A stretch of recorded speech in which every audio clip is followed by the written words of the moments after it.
Oración. Padre bueno, la honra y la gloria a tu nombre.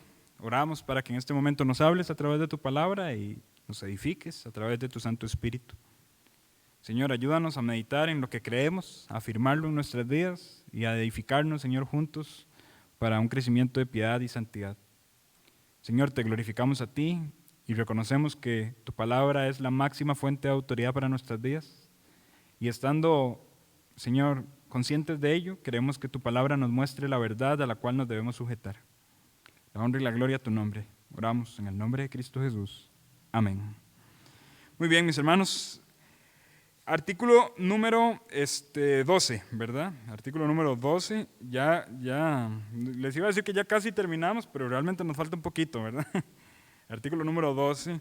Vamos a hablar acerca de la armonía de la ley y el evangelio. Ciertamente, la semana pasada hicimos mucho énfasis en una doctrina muy bautista, ¿verdad? El hecho de que la salvación no se pierde, la perseverancia a los santos. Ciertamente nosotros afirmamos y creemos que somos salvos y que permanecemos siendo salvos porque las promesas de Dios son fieles. Ahora, cuando inmediatamente este artículo que viene a explicar algo que también podría ser conflictivo en cierto sentido, porque algunas personas, en su afán de entender la gracia, dividen de una manera muy abrupta la ley de la gracia y prácticamente pueden llegar a ser tentados a menospreciar la ley, ¿verdad? Menospreciar el Antiguo Testamento, el Antiguo Pacto y querer solo la gracia. Ciertamente ni siquiera Jesús hizo eso. Dice la Escritura que Jesús no vino para abrogar la ley, sino para cumplirla, ¿verdad? El mismo Jesús muestra un aprecio por aquellos, y aquí viene la palabra, ¿verdad?, que preguntaron, por aquellos rudimentos, ¿verdad?, en el sentido bien aplicados, en esos mandamientos, esos estatutos bien aplicados, señalando y apuntando hacia la figura del Señor Jesucristo. Entonces, mis hermanos, hay que tener un balance entre entender que la salvación es por gracia y desechar la ley, porque la ley sigue siendo importante y es incluso importante para el evangelio de gracia, ¿verdad? Y eso es lo que queremos ver. Voy a leer el artículo completo y ya luego nos vamos a detener en algunos conceptos. Dice, creemos que la ley que la ley de Dios es la norma eterna e inmutable de su gobierno moral, que es santa, justa y buena, y que la incapacidad que las Escrituras atribuyen a los hombres caídos para cumplir sus preceptos corresponde a su total amor por el pecado y su naturaleza pecaminosa, por lo cual, para librarlos de ello y restaurarlos, Dios proveyó un mediador cuya obediencia sincera a la ley santa es de los principales propósitos del Evangelio, así como de los instrumentos de la gracia en conexión con el establecimiento de la iglesia visible. Ese es el artículo. Ahora, si lo leemos así, hay muchas cosas que no entendemos a buenas y primeras, por eso es necesario ir haciendo un alto en cada uno de los aspectos. Lo primero que dice es, creemos que la ley de Dios es la norma eterna e inmutable de su gobierno moral. Ciertamente, Dios expresa su deseo de moralidad humana. Dios lo expresa a través de la ley. Cómo Él desea que el ser humano se comporte en su aspecto moral, Dios lo comunica a través de la ley. Y no es casualidad que las leyes incluso nacionales de muchísimos países estén basadas en la ley moral de Dios. Ciertamente nosotros vemos que en la ley moral es algo, valga la redundancia, inmoral matar, porque nosotros observamos que la ley moral de Dios dice no matarás. Y observamos eso replicado en muchas de las leyes de muchísimos países, de todos los países, donde podemos observar que matar es algo visto como inmoral. ¿De dónde proviene eso? Bueno, proviene precisamente de que la norma eterna e inmutable de moralidad es la santa ley de Dios. Amén. ¿Dónde nosotros podemos ver el más alto estándar que Dios desea para una vida? En la ley de Dios. No es algo de ser desechado, es algo en lo que nuestros ojos tienen que estar puestos. Ahora, ciertamente tenemos que reconocer que algunas personas malinterpretaron el propósito de la ley y pensaron que la ley estaba escrita en sí misma para que a través del cumplimiento de ella llegáramos a la salvación. Sin embargo, el mismo apóstol Pablo en el libro de Romanos deja claro que la ley está escrita, fue hecha, fue comunicada precisamente por el propósito de mostrarnos lo pecaminosos que nosotros somos, lo pecadores que somos, mostrarnos que somos malos. Sin embargo, una vez que somos justificados, nuestros ojos tienen que estar puestos en la ley. ¿Por qué? Dijo Pablo en el libro de Gálatas, ya no vivo yo, mas vive Cristo en mí. Cristo cumplió la ley. Y si Cristo vive en mí, debería motivarme a una vida que se someta a los estándares de la ley. Una vida de santidad también se puede analizar en virtud de la obediencia a la ley. Por tanto, nuestros ojos no tienen que desligarse de los aspectos de la ley. Yo sé que este punto se ha hablado mucho, incluso en escuela dominical, en adultos, cuando se menciona o se ha estudiado los 10 mandamientos, ¿verdad? El año pasado. Y es un punto que también se puede ver muy aplicable, el hecho de que los 10 mandamientos no son algo para ser desechado, sino algo para que nuestras vidas se edifiquen a través de ello. Y más nosotros como cristianos. La ley para el incrédulo es un espejo que le muestra su inmoralidad, pero para nosotros los creyentes es un espejo que debería mostrarnos que Cristo habita en nosotros y que Cristo está siendo visto en nosotros. La ley entonces es la norma eterna e inmutable de su gobierno moral. Dios reina, el Señor reina, y en su reino Él puso estándares morales que deben ser cumplidos por sus súbditos, por su pueblo. Y esos estándares morales son su ley, su pacto. Acompáñenme a Romanos capítulo 3. Y de paso usted va a ver muchas citas de Romanos en este artículo, porque Romanos es un libro muy judicial, ¿verdad? Se enfoca mucho en los límites del antiguo pacto y luego aterriza a la justificación por medio de la gracia. Romanos capítulo 3.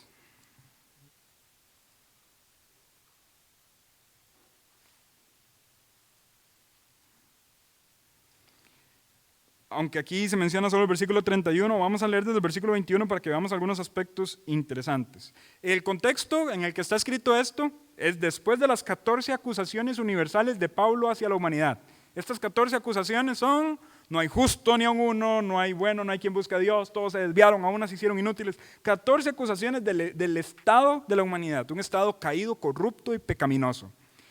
Pero, entonces, alguien podría decir, ¿cómo somos salvos? ¿Cómo somos salvos? Si no hay nadie bueno, si no hay quien busque a Dios, ¿cómo somos salvos?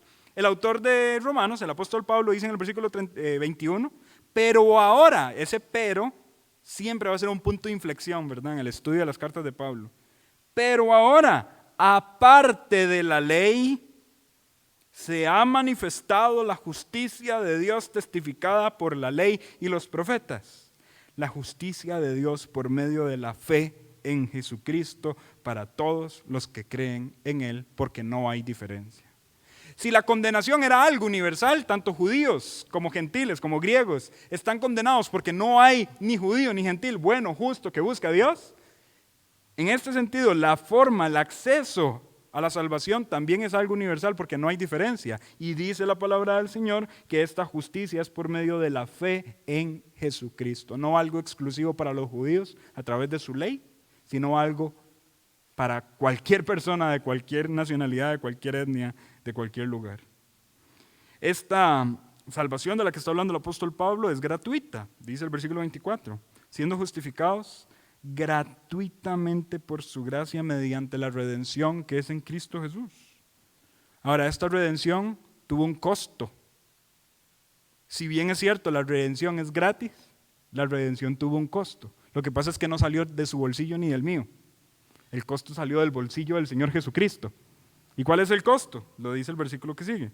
A quien Dios puso como propiciación por medio de la fe en su sangre. Él pagó el costo. Él derramó su sangre perfecta. Una vida perfecta, en perfecta obediencia a la ley. Mediante la en su sangre para manifestar su justicia a causa de haber pasado por alto en su paciencia los pecados pasados, con la mira de manifestar en este tiempo su justicia, a fin de que Él sea el justo y el que justifica al que es de la fe en Jesús. Y Él se lleva toda la gloria. Él fue el justo que vivió la vida perfecta y Él es el que justifica al impío que cree en Él. Amén. Y entonces la respuesta o la pregunta retórica muy obvia de Pablo está en el versículo 27, dice, ¿dónde pues está la jactancia? Nadie puede sacar pecho y decir, yo soy salvo porque cumplí la ley, porque no hay bueno, no hay justo ni un uno. Pero es Cristo el que a través de su obediencia perfecta justifica. ¿Dónde queda la jactancia? Dice Pablo, queda excluida. ¿Por cuál ley? ¿Por la de las obras? No, sino por la ley de la fe. Nadie se puede jactar porque la salvación es por gracia, por medio de la fe. Amén. Y sigue preguntando el apóstol Pablo, ¿es Dios solamente de los judíos? Porque la ley es de los judíos. ¿No es también Dios de los gentiles? Ciertamente, también de los gentiles. Porque Dios es uno, y Él justificará por la fe a los de la circuncisión y por medio de la fe a los de la incircuncisión. No hay diferencia. Todos van a ser salvos por fe. Todos. No hay diferencia. Y ahora sigue diciendo, luego, por la fe, ¿invalidamos la ley? Que esta es la pregunta de nuestro artículo. Ya que la salvación no es por obras, sino por fe, invalidamos la ley y la desechamos como algo que no es necesario. ¿Qué dice Pablo? En ninguna manera, sino que confirmamos la ley. ¿Por qué la confirmamos? Porque Cristo y su vida perfecta es la más grande evidencia que la salvación que nosotros tenemos no es una salvación injusta, sino que Él la pagó por completo a través de su vida perfecta y nosotros al creer en Él somos salvos y Dios no pasó las injusticias debajo de la alfombra, sino que todo se hizo cumpliendo a cabalidad la ley del Señor. Amén. Nadie va a entrar al cielo sin merecerlo. Todos los que entran al cielo entran mereciéndolo y alguien diga, Henry, yo no merezco el cielo. Sí, no lo merece. Cristo en usted merece el cielo.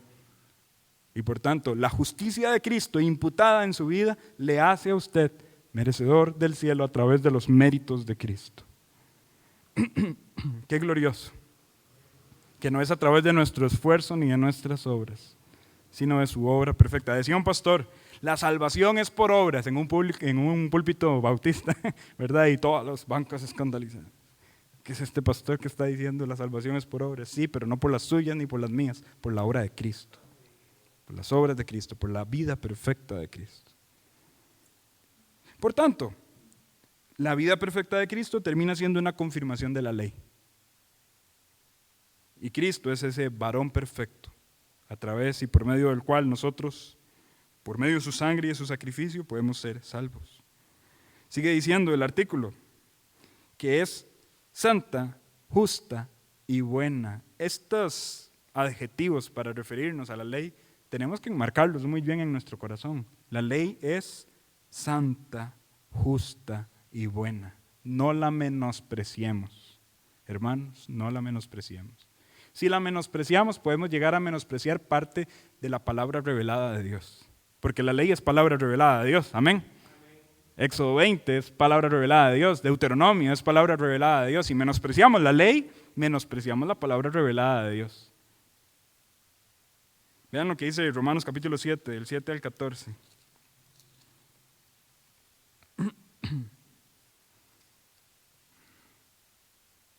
¿Qué diremos? Pues, la ley es pecado. Vean el nivel de desprecio en la pregunta retórica de Pablo. Ahora ustedes al entender que la salvación es por gracia van a pensar que la ley es pecado. Y responde Pablo su pregunta retórica, en ninguna manera. Pues yo no conocí el pecado sino por la ley, porque tampoco conociera la codicia si la ley no dijera, no codiciarás. Mas el pecado, tomando ocasión por el mandamiento, produjo en mí toda codicia, porque sin la ley el pecado está muerto. Y yo sin la ley vivía en un tiempo, pero venido el mandamiento, el pecado revivió y yo morí. Y hallé que el mismo mandamiento que era para vida, a mí me resultó para muerte, porque el pecado, tomando ocasión por el mandamiento, me engañó y por él me mató. De manera que la ley a la verdad es santa, y el mandamiento santo, justo y bueno. Luego lo que es bueno vino a ser muerte para mí, en ninguna manera, sino que el pecado, para mostrarse pecado, produjo en mí la muerte por medio de lo que es bueno, a fin de que por el mandamiento el pecado llegase a ser sobremanera pecaminoso. Porque sabemos que la ley es espiritual, mas yo soy carnal, vendido al pecado. En ninguna manera la ley es mala. La ley es santa, justa y buena. Pero es nuestro corazón pecaminoso el que va en oposición a la ley y por tanto es nuestro pecado el que nos mata. Y la consecuencia de la ley es merecida por nuestra injusticia. La ley no es mala, la ley es buena, pero claramente va a dar un veredicto justo a aquella persona que vaya en oposición a ella. Decía yo en un discipulado, hablando de la bondad de Dios, cuando nosotros decimos Dios es bueno, nosotros decimos amén, Dios es bueno. Y si yo pregunto, ¿Dios podría ser más bueno de lo que ya es? La respuesta sería no. Dios es todo lo bueno que ya debe ser, porque Dios es inmutable. Amén. Pero, ¿y si Dios salvara a alguien que no se salva ahorita, que no es salvo ahorita, sería más bueno de lo que ya es? No, Dios es todo lo bueno que Él es. ¿Me doy a entender, hermanos? Cuando yo hablo de un juez terrenal y digo, ese juez es un buen juez, ¿qué implica el hecho de que Él sea bueno? Que Él cumpla la ley y que Él condene. ¿Se dan cuenta, hermanos? Cuando yo digo que un juez es un mal juez, un juez malo, ¿a qué me refiero? A que no condenó como debía condenar. A veces nosotros le atribuimos a Dios que Él es malo por sus actos de condenación, pero todo lo contrario. Los actos de condenación de Dios más bien son un reflejo de que Él es bueno. Él es un buen juez. Yo sé que esto parece contradictorio y que si nosotros decimos que Dios manda al infierno, quiere decir que Él es bueno.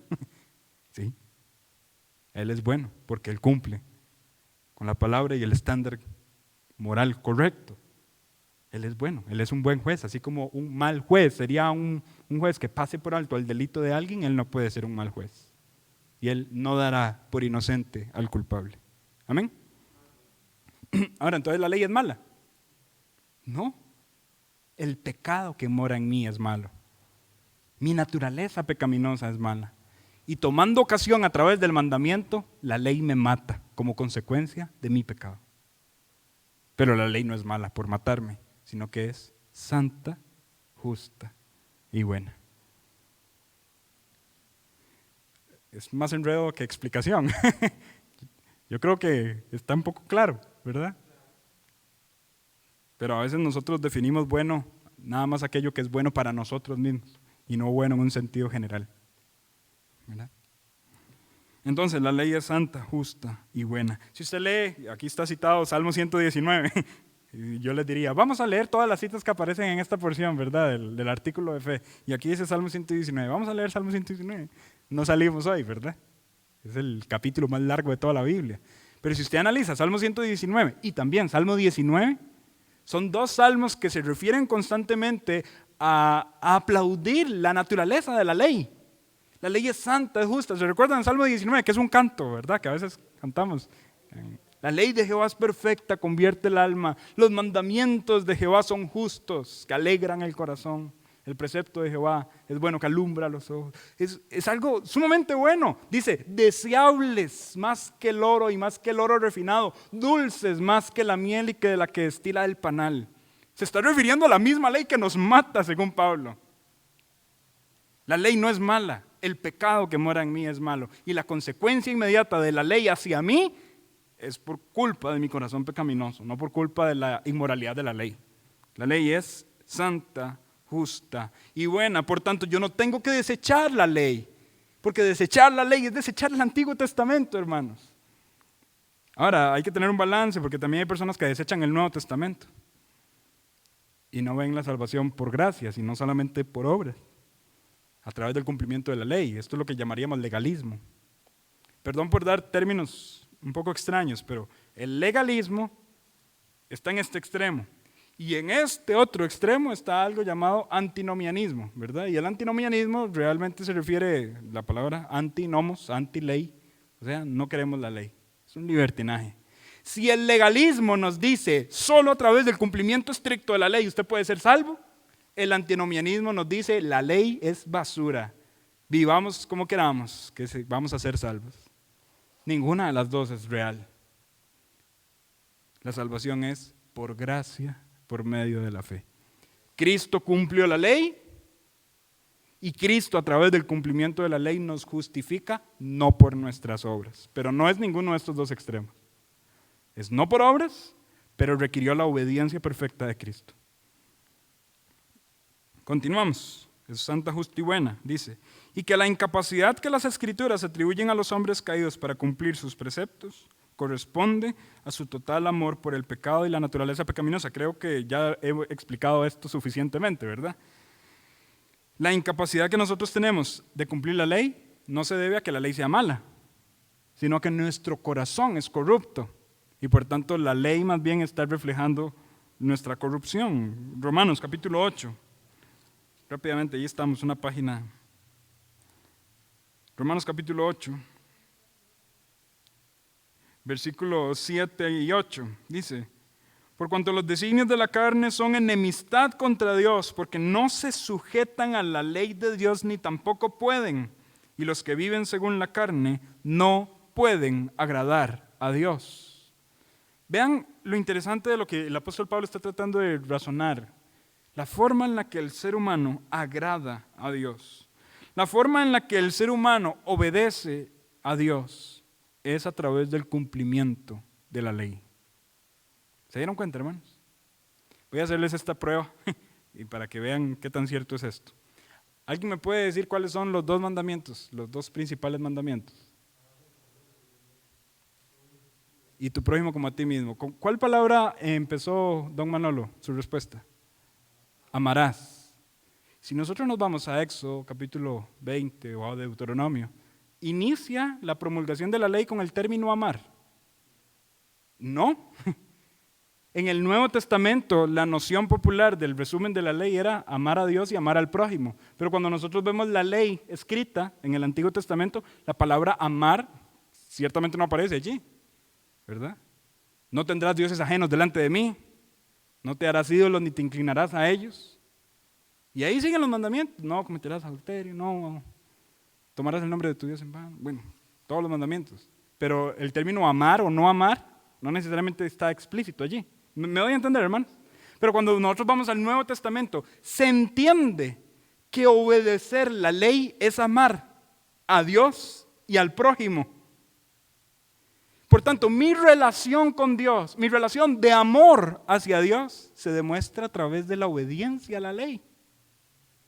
Y yo antes de Cristo, ¿qué esperanza tenía para demostrarle a Dios que lo amaba si mi vida por naturaleza iba siempre contrario a la ley?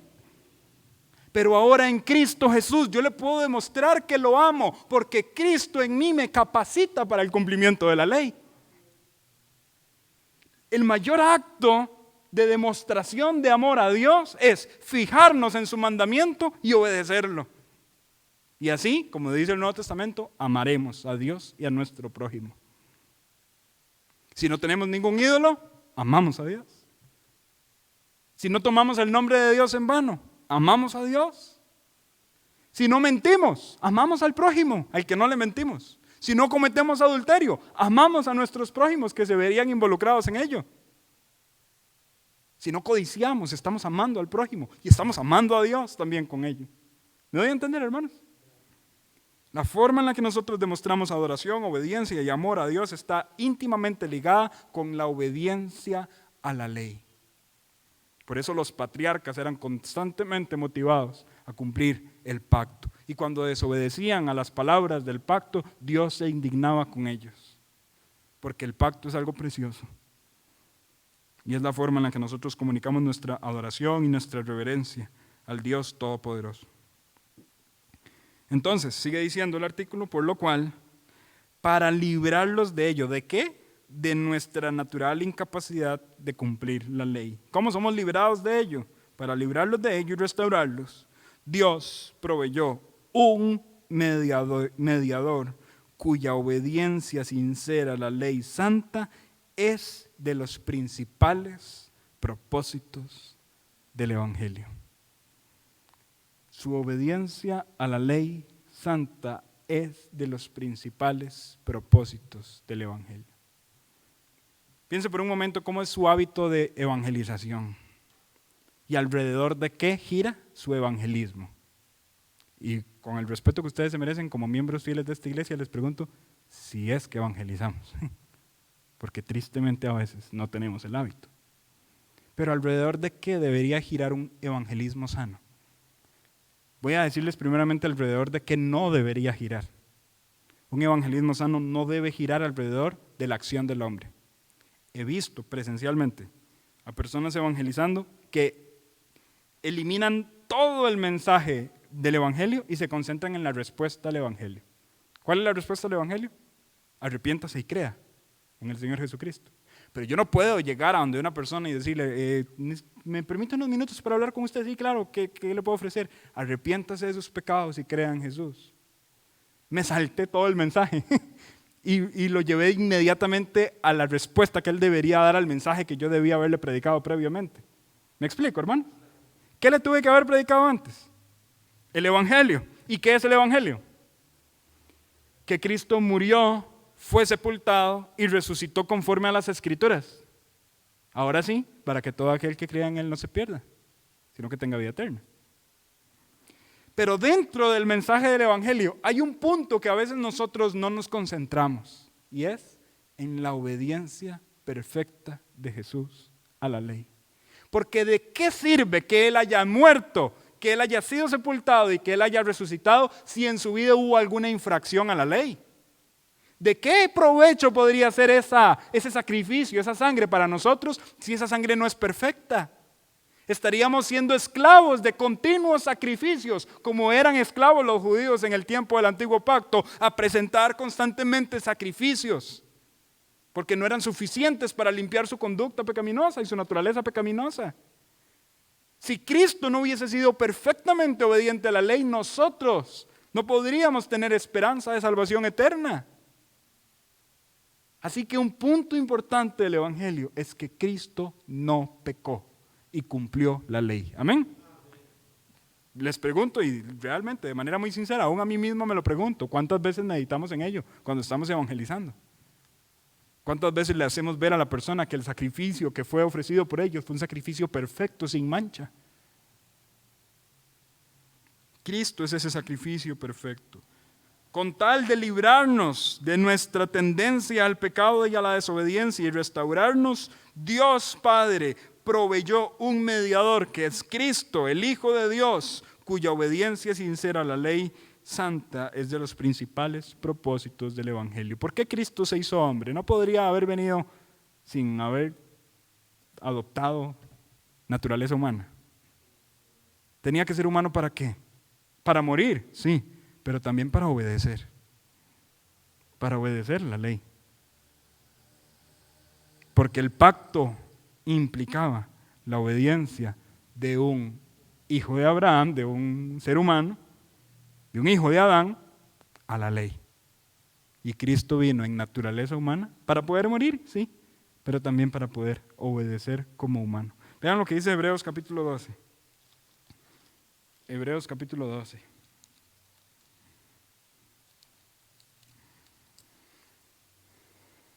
Versículo 1, texto muy famoso.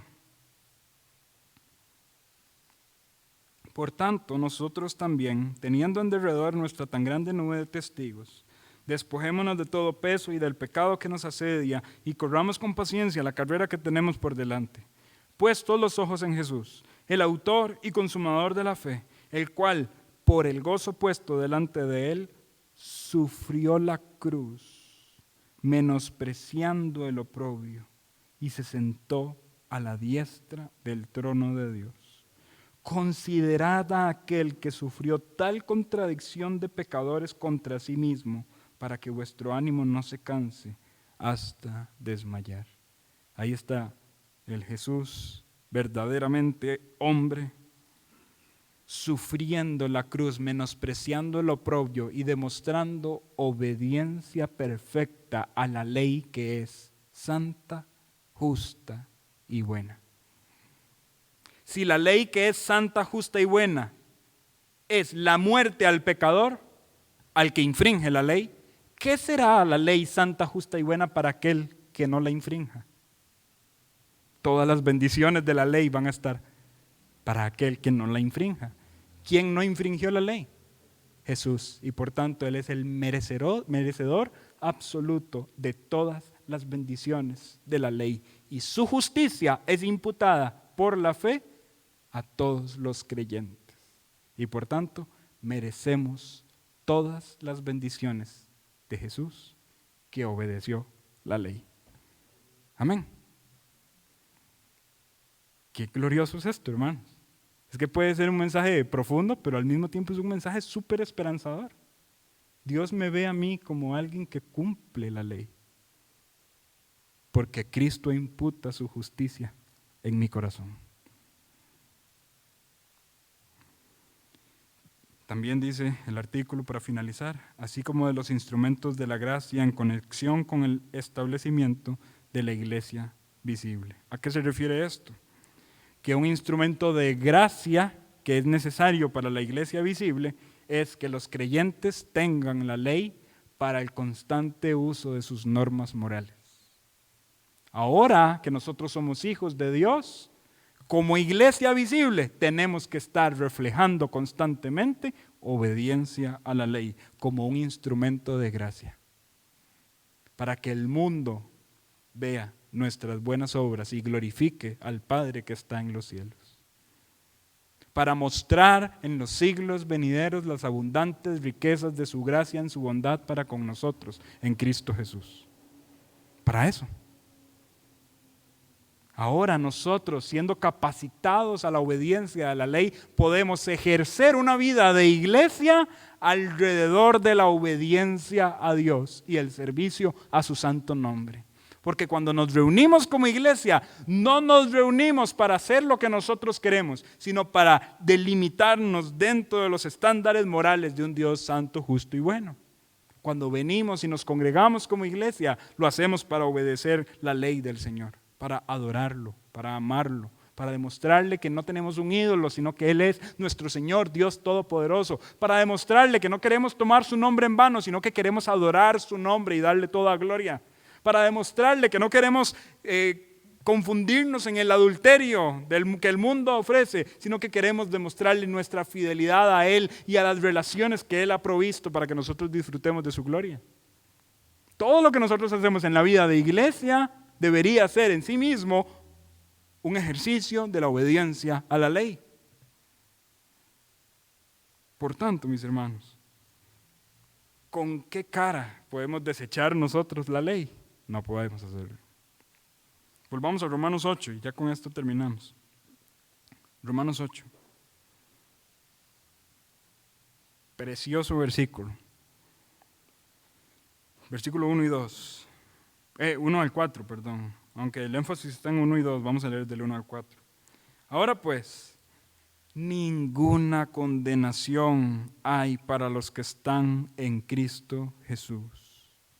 Los que no andan conforme a la carne, sino conforme al Espíritu. ¿Cómo anda el Espíritu? En obediencia a la ley. Amén. Porque la ley del Espíritu de vida en Cristo Jesús me ha librado de la ley del pecado y de la muerte.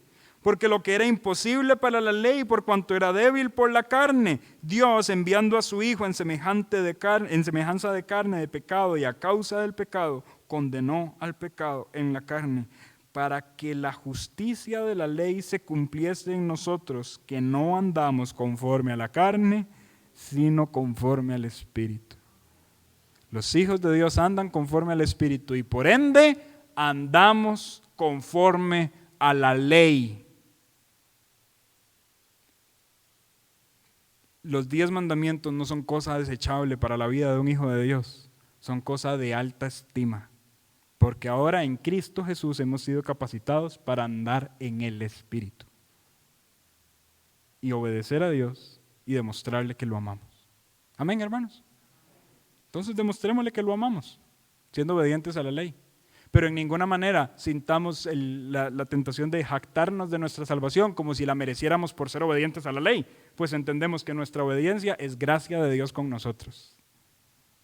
Y si de alguna manera nosotros podemos obedecer un mandamiento, es porque la gracia de Dios está con nosotros y porque la justicia de Cristo vive en mí. Porque ya no vivo yo, ahora vive Cristo en mí. Si de alguna manera yo puedo obedecer un mandamiento, es porque Cristo está en mi vida. Decía un teólogo del tiempo antiguo, todo lo bueno que veas en mí le pertenece a Cristo y todo lo malo que veas en mí me pertenece a mí. todo lo bueno que el mundo pueda ver en nosotros, es decir, obediencia a la ley, es fruto de Cristo en nosotros, es consecuencia de andar en el Espíritu. Por tanto, los únicos que pueden cumplir la ley o andar en la ley son los que han sido salvos a través de Cristo Jesús. Se lo digo muy fácil a través de la siguiente frase. No somos salvos por cumplir la ley, sino que cumplimos la ley porque somos salvos. Amén. Entonces no le dé vuelta a eso en su vida personal y no trate de agradar a Dios a través de su obediencia humana. La única forma que tenemos de agradar a Dios es a través de la gracia, pero al mismo tiempo la posibilidad que tenemos de obedecer a Dios es una demostración de que Cristo habita en nosotros. Una preciosa gracia, una sublime gracia, como dice el himno. Con eso terminamos, hermanos. Ya la próxima semana vamos a hablar un poco más de la iglesia y vamos a hablar qué es una iglesia según el Evangelio. Pero vamos a orar para concluir este tiempo de estudio. Padre bueno, gracias por tu palabra. Gracias porque has hablado a nuestros corazones. Gracias porque nos has demostrado que no debemos desechar aquello que en el antiguo tiempo se dijo. Aunque algunas personas hayan tratado de encontrar su esperanza en la obediencia a la ley y más bien se hayan dado cuenta que la ley los mataba. Nosotros entendemos que no por ello la ley deja de ser santa, justa y buena, sino que tú, al enviar a tu Hijo Jesucristo a cumplir de manera perfecta la ley, has demostrado las bendiciones de la ley hacia Cristo y cómo Él ha imputado esas bendiciones a nuestro corazón.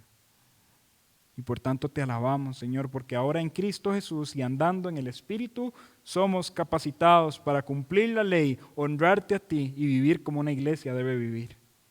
No permitas que nuestros ojos se desenfoquen de tu ley, porque es más dulce que la miel, porque es deseable más que el oro, porque es preciosa. No permitas que nuestros ojos se desenfoquen de la ley. Al mismo tiempo, tampoco permitas que nuestros ojos piensen que podemos agradarte a ti a través de una obediencia humana. Ayúdanos a observar que solamente tu perfección es el único mérito por el cual nosotros vamos a estar en el cielo. Tu obediencia, tu santidad. Gracias, Señor, por tu sacrificio, por tu vida perfecta, por tu muerte, por tu resurrección. Gracias porque no fue un sacrificio cualquiera, fue el sacrificio del Cordero sin mancha que quita el pecado del mundo. Gracias por ser ese Cordero perfecto y absoluto. La honra y la gloria a tu nombre. Y bendice este tiempo de oración al que también nos vamos a dedicar. Y oramos en el nombre de Cristo Jesús. Amén.